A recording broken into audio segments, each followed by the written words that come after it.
Hello everybody and welcome back to Farmsland Farms.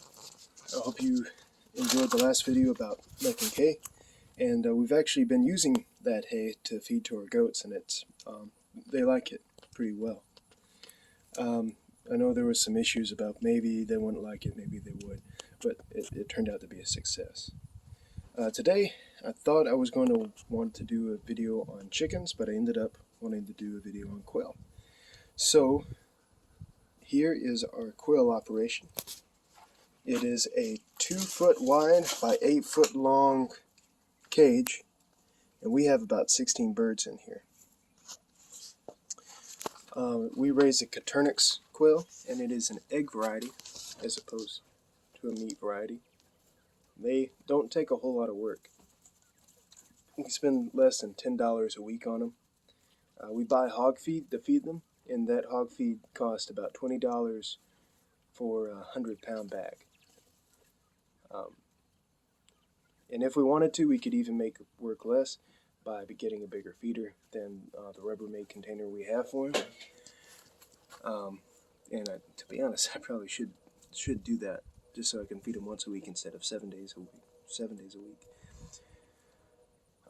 They don't have the best egg-laying production in the world, but you also got to remember that this is in comparison to a chicken, which has about 67% egg production.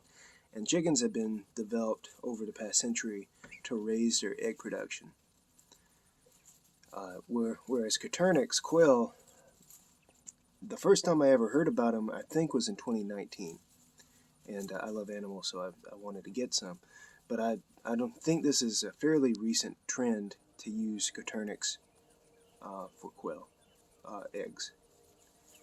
And even then, quail eggs aren't as popular commodity as chicken eggs. And so there's not the same commercial pressure to raise egg production up on quail as there is on chickens. But it's all good. They laid 7 eggs yesterday. And out of those 16 birds, there's going to be some that are quail cocks instead of quail hens. So the way to tell the difference between a quail cock and a quail hen is the cock has no speckles on its breast, whereas the hen does. Fairly easy. We do a deep bedding for them, and deep bedding is a model used by people like Joel Salatin, Harvey Essery, Justin Rhodes, and others. Usually there's quite a bit of heat in here, but this thing goes down about 10 inches until I reach the concrete. I still haven't reached it yet, but you can see it's covering pretty much my up to my wrist in compost. And so this compost will be taken and used for gardens.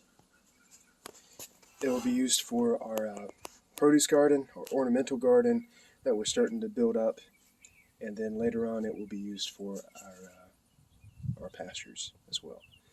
The goal with these is to get about 300 quail to breed them. We incubate most of the eggs that we get out of this cage. And once we have that magic number of 300, that's just some arbitrary number I made up. But it has a lot of security in it, because if you lose, we're going to divide them into several colonies.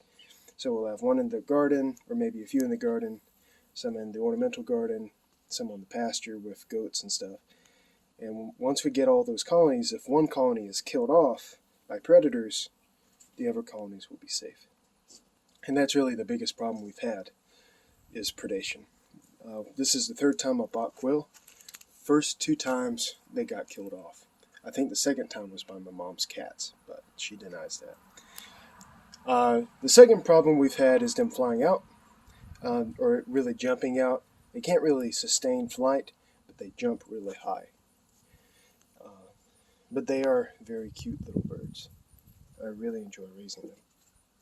We've had 3 quail hatch out so far, and right now we have a 60-egg incubator, and all but 2 of the eggs in it are quail. We hatch out a lot of other species too, turkeys, chickens, and ducks. Here's our brooder. It's just a cattle water, and we fill it up with bedding as well. That's our turkey bestie. But you can see there's 2 quail in here along with some chickens and ducklings. And then there should be 1 more, probably hiding in that center block. There it is, poking its little head out. They're cute little buggers. But, yeah, we really enjoy raising them. So I hope you enjoyed that video, and I'll see you again in about 2 months. Thanks, guys.